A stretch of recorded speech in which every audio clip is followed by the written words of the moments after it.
I am your host, Reverend Dr. Rodney Coles, bringing information to our community again. We have not one, but two special guests on our show today.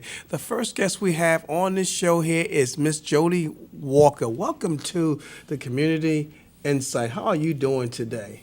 Thank you. I'm well. How are you? Okay. Now, I don't mean to put you on the spot, but we're going to ask some questions today. You was with the North Carolina Council of Churches, Right. and I think that as the audience listening to this broadcast, what exactly is the North Carolina Council of Churches? Well, the North Carolina Council of Churches is an advocacy group that started in 1935, and I think that Reverend Hudak would be better at answering that question. Well, Reverend right? Hudak, you sit on the governor board with the North Carolina Council of Churches, so you're right. We'll have a lot more information. What exactly is the North Carolina Council of Churches? Thank you, Pastor Coles, and I'm really honored to be here with you and Josie Walker, and I serve on the North Carolina Council of Churches governing board. I do that in my role as an Episcopal priest here in the Episcopal Diocese of East Carolina.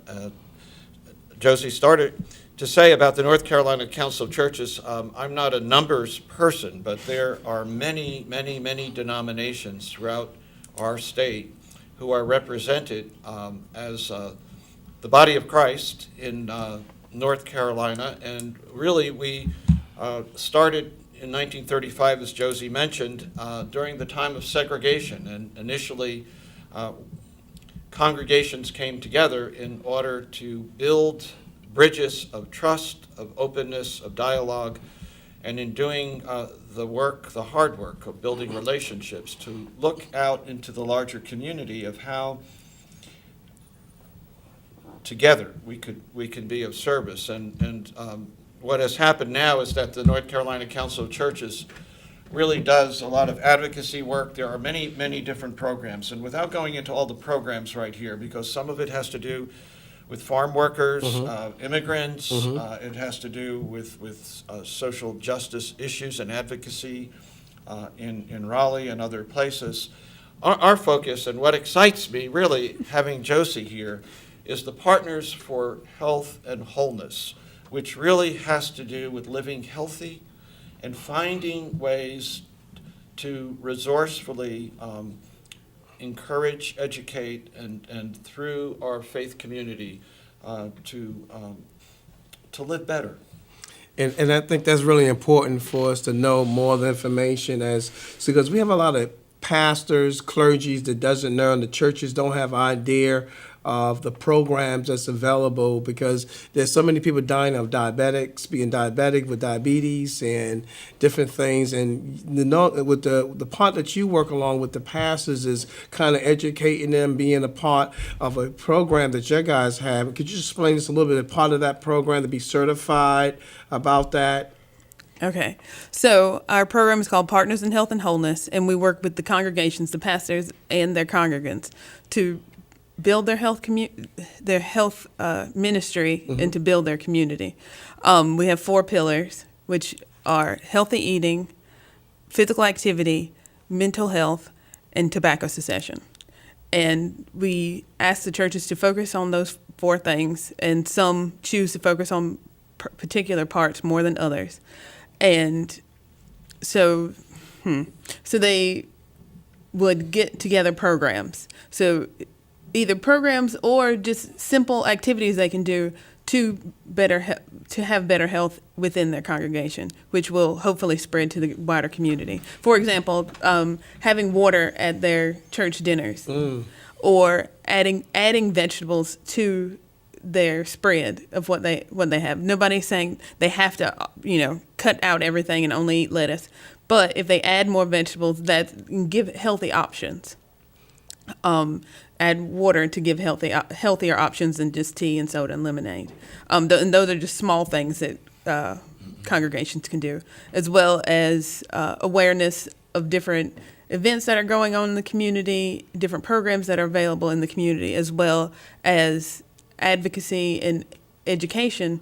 For example, May is Mental Health Month, so to help with awareness and education about what mental health is, how to improve your mental health, and how having better mental health will affect your physical health and vice versa.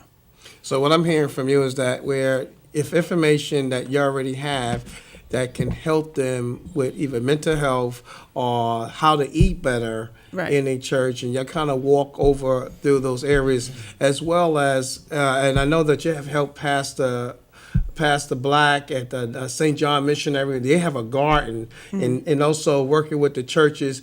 They have a church that want to start a garden and walking them with that. And also Richard Joyner, he was a spokesperson one time.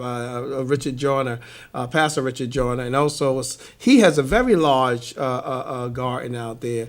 So if someone, as they listen to this broadcast today and saying, well, how can I get involved with something of this magnitude, what would they need to do? Okay, so the congregation would first need to come together and decide that this is what they want to do. We want to get healthy. We want to do better. So there's a person who would be considered the health lead. So this would be the lay person who was in charge of the health ministry, and the pastor. And they would apply to our program to become a part of our collaborative. And through this, they would tell us the different things that they've done within the church within the past 12 months to improve the health of the congregation. And if they haven't done anything and they're just looking for support, I can help them go through that process of filling out the application. And once they join the collaborative, then they have access to our resources, programs, and programs that we put on, as well as programs of our partners, which are usually within the community and government organizations, as well as other nonprofit organizations that are available, so that being healthy does not have to cost extra money. It doesn't, but it does take extra work. Yes. So, and once they become a part of our collaborative, then they become eligible for our mini grants, and they can apply for up to $1,000, and that $1,000 will go towards whatever they need to further their health ministry. So, go ahead. So I was going to say what you're describing, Josie, and I think it'd be helpful for our listeners. Several summers ago, through our interfaith clergy standing for the community and the growing network that we've had, I remember being invited by you, Pastor Coles, to go to St. John's in Stokes, as you had made reference to before. And it was just really amazing to see how many people were coming together on a summer morning for a little inspirational prayer, but then there was, through the church, the initiative to turn the land into valuable resource. And what was amazing were the many different zucchini dishes. And yet, at the same time, I think one of the challenges for so many of us is that we're so conditioned to eat certain foods that to think of vegetables like zucchini and how wonderful they could be. There was good energy. I think there was education going on. And I think what you are trying to do is to get the word out. And so at the last month or two of our meeting of the Interfaith Clergy Standing for the Community, I asked Josie recently when we had a chance to be together. I want to be as supportive as I can as a board member here in the East with this initiative. How many people are taking advantage of this, that it really is a simple thing, that there are many, many different ways. You've given 4 areas of becoming partners in health and wholeness. But if I were in a rural church and knew the congregation well and knew that we had land and the land is sitting there, that has tremendous potential to not only serve your own members and to open the door to awareness of how do we respect and feed our bodies the way that hopefully we take time to feed our minds and souls spiritually. There's great potential for building community for people in the area. We've talked about, imagine this garden around which people come and work and talk and you got a table perhaps through the grant, a picnic table, a place that people can gather. I mean, in biblical times, we talk about the well, and mostly women gathering around the well. I mean, I'm excited about what Partners in Health and Wholeness has, and I think you don't have to bite off a big piece to get started. It's a matter of meeting Josie, inviting her to come to your congregation, meet with some core leaders perhaps, and I'm not just pushing for community gardens, although that's my personal preference, but there are many other ways, I think, with tobacco prevention and some of the other three that you mentioned, the other two. I mean, the garden comes under healthy eating. I know that people listening to the broadcast, when you mention the word grant, it's like a light bulb, just like bing, bing, bing, bing. You're like probably a slot machine. And like, how do we get involved? And let me ask this question. I know the answer to the question, and some people, they have these grants, and sometimes the grants get filtered down to somebody else, or they didn't get it, and I don't have a 501c3, so I'm not eligible. Do I have to have a 501c3 to be eligible? No.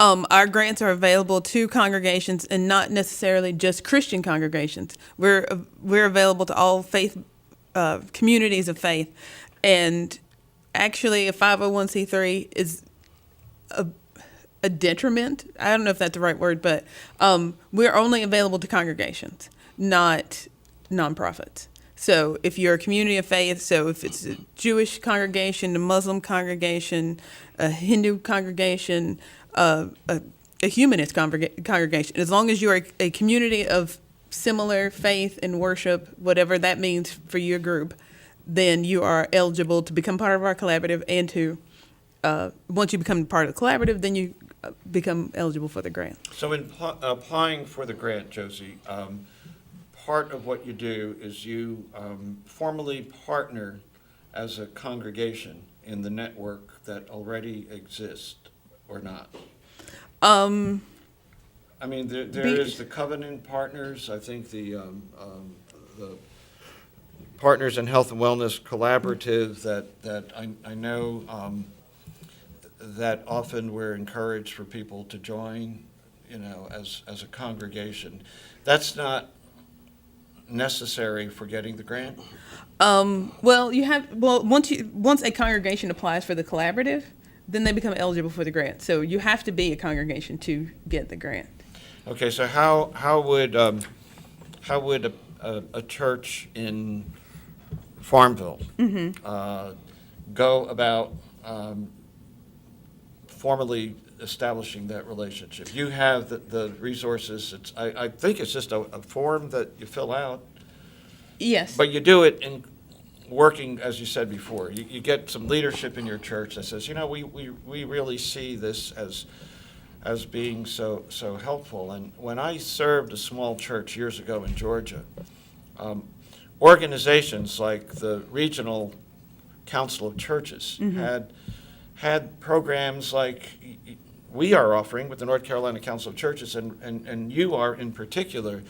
And in our mindset, if we think our partnering, it's like having another staff person that we don't have to find the money to pay for. And guess what? In the day and age where nothing seems to come for free, there is God's abundance that is at the heart of the gospel message of Jesus, that we live in such scarcity that if we just open ourselves a little bit, step out of our little comfort zone, say, let's hear more about that. Let's see how we can partner with that. It's not signing away your basic core values or belief. It's about loving God and serving our neighbor and using one of God's most precious gifts, which is the earth, as a source of unexpected bounty, especially in the summertime. I know it's a great program. We involved with it. We had a gentleman named Dr. Steve Ferguson and come down to do a presentation, and he really, boy, I tell you, my wife, everybody loved him. He say things that make you think. We got to get him on this broadcast. He only come in this area on Thursday to take his wife to the movies, so I got to figure out how we could get him on a Wednesday, on the days I work with him. But I want to share that what we did with the funding that we received, we actually worked with making smoothies, showing how people to make smoothies and how to balance out your. And we got the My Plate, because My Plate, I wish I had had one with me. We had the My Plate to show the portions. So, and it's really good. And as Reverend Hudak just mentioned, to have somebody that could be in one part you didn't say, I'm gonna say it for you because I'm quite sure they're trying to figure it out right out. I mean, some people ain't the sharpest knife in the drawer, and they try to figure out, I gotta write this grant. I don't got no grant writer. See, and they don't know. She'll help you write the grant. That's the beautiful thing about it. I mean, you got a package, like going to Walmart. My wife could get cooking oil, and I could get some mobile oil. One facility I could go at, But writing, because what you did is help write it out, get us certified, which we could bring. Because we had a program already going in your church. They said, well, I already got a church program. You can have that program and add other things into your program. Right. You know? You can add things, you can improve the programs that you already have. We all, like I said before, we help you get access to programs that already exist in your community, which you might not even know about. Because a lot of times we work with the health department or the council on aging or different programs within certain counties. They always say, well, nobody comes. Why we have all these great programs, but nobody will participate. And the churches say, well, we want to do X, Y, Z. How can we do this? And it's like, well, it already exists. There are people here who know how to do that already, who are waiting for you to come ask them to be a part of it. So we help bridge the gap between the existing organizations and the churches, and we also help the churches to see the connection between faith and health and how connected they are. And back to something Reverend Hudak was saying, which now it's escaping me, but it come back. It'll come back. But you said, what if a church in Farmville wanted to be a part of it? Just hypothetically, you would contact me. My email address is josie@ncchurches.org, or you could contact Pastor Coles and he could get in contact with me, and I could come to your church and give a presentation and then help you figure out, do we have the people we need to get this going? And if not, I can help you figure it out. It's like, how do we get these people together so that we can get this health ministry rolling? And if you already have one, I can, still come talk, and then we can figure out how we can work together.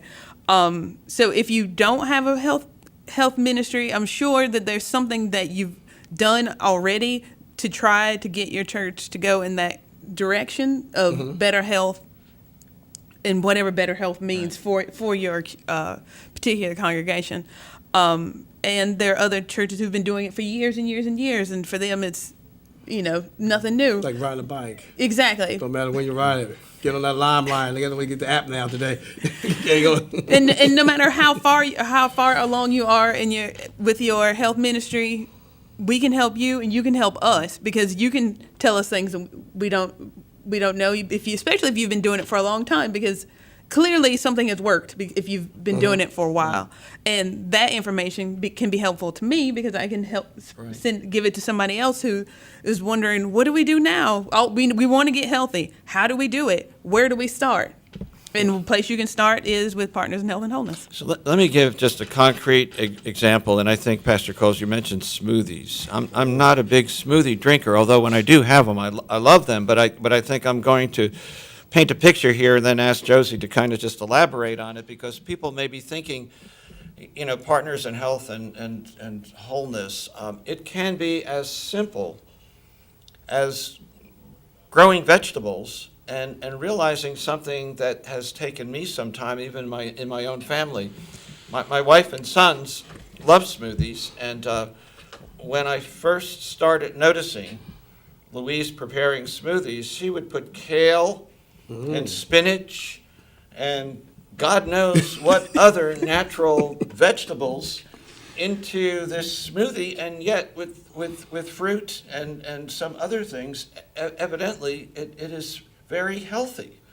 So can you just say a little bit more in that capacity? I'm not asking you to speak medically as a nurse or a doctor, nutritionist, but these are the things that really, I mean, to communicate and provide. If you've got in your church a kitchen, you know, that has something like, oh God, help me out with the word for the Blender. Blender, Yeah. thank you. I'm having a senior moment. But a blender, I mean, it's as simple as something like that, of bringing people together. You mentioned the Council on Aging. I think sometimes we ministers think that we have to always be about preaching, you know, the word of God, and we preach without words sometimes when our actions are helping people to say, you know what, have you ever thought of taking kale and spinach? I'm just thinking because those are two of the healthy green vegetables that I do know are so important for us, and having that as a breakfast drink or a snack during the day or something like that. So can you say more about something like that? So yeah, something as simple as putting kale and spinach in your smoothie. Even if any step towards better health is better than nothing at all. Right. Take the stairs. If you can use the stairs, take them. Of course, you know, the first day you might not be able to make it all the way to the 6th floor, but if you take one flight at a time, eventually you will be. So, like, drink water. Right. You know, if you have a choice, choose water. And you need water. You need at least 8 glasses a day. Everybody needs at least 8 glasses a day, just to stay in balance. Put applesauce instead of oil in your cake. I mean, of course, you can't do it with every cake, but that's one way to cut down on calories, to cut down on unnecessary fats that you may or may not need in your diet. Right. And there's not a whole lot of difference, actually. And those are little things that you can do. And like you said, if the pastor says, okay, we're gonna add water to always have water as an option on our menu, or we're not gonna have these certain things anymore, or not anymore, but we're not gonna have them every Sunday. Right. That would start to make people's minds turn like, oh, well, maybe we shouldn't do this all the time. Of course, well, I'm just guessing. Everybody loves fried chicken. Fried chicken is great, but you can't eat it every day. You probably shouldn't even eat it every week, but you can still have it as long as you do healthier things in between the time you have it now and the next time you have it. So nobody's saying take away the fried chicken, take away the macaroni and cheese, Just take eat away things yeah, you know how you yeah. Or if you have to have it every week, don't eat half a chicken. If you love macaroni and cheese, eat a smaller portion of it. So there are things that you can do. Mental health, relax. Take a minute, think about what you're doing. Think about what you're eating. Think about what's happening. Just breathe, and that makes a huge dip. In through the nose, out through the mouth. You do that a couple times, and you calm down immediately. And so there are small things you can do now to get started on your way to a healthier being. As we come into a close, I'm going to throw a lot of things so people have understanding. You can eat fried chicken, but don't eat it all, and don't eat a whole chicken. and understanding about this grant that is taking place. It's 3 times a year that they can apply for. But on May 17th, which is on a Thursday, I believe. Yes. May 17th, you will be at 406 Southwest Greenville Boulevard at 10 in the morning. You can speak to Miss Jody live, get information, everything you hearing on this broadcast. You better talk to her. I'm hoping that we have some healthy dish, so I'm putting a wish list in to be able to speak to her, because there's some things you can do with the grants and some things you cannot do with the grant. You cannot buy a platinum TV, all right, and say, well, that's for the grant. I'm going to put a DVD in to do some exercise. No, that's prohibit, you know. And you better talk with her more. She'll be there for a whole 2 hours talking with you. We'll be at 406 Southwest Greenville Boulevard, across the street from Brown and Wood GMC dealership. That's where we'll be at. And please bring your information. If you, the pastor, if you can't come, bring somebody that can come, that can take information so you be able to understand it. But this is an opportunity for our churches to contact me, 252-717-9600. And you can also go to our website, which we have is the No Excuse Healthy website, ne2017.org. Ms. Jody, we thank you, Reverend Hudak, for being here. And we thank for those to listening to this broadcast. It's time to make a change in your life. You cannot continue eating the same thing, expecting why you're going back to the doctor. You are what you eat. God bless. See you in the next broadcast.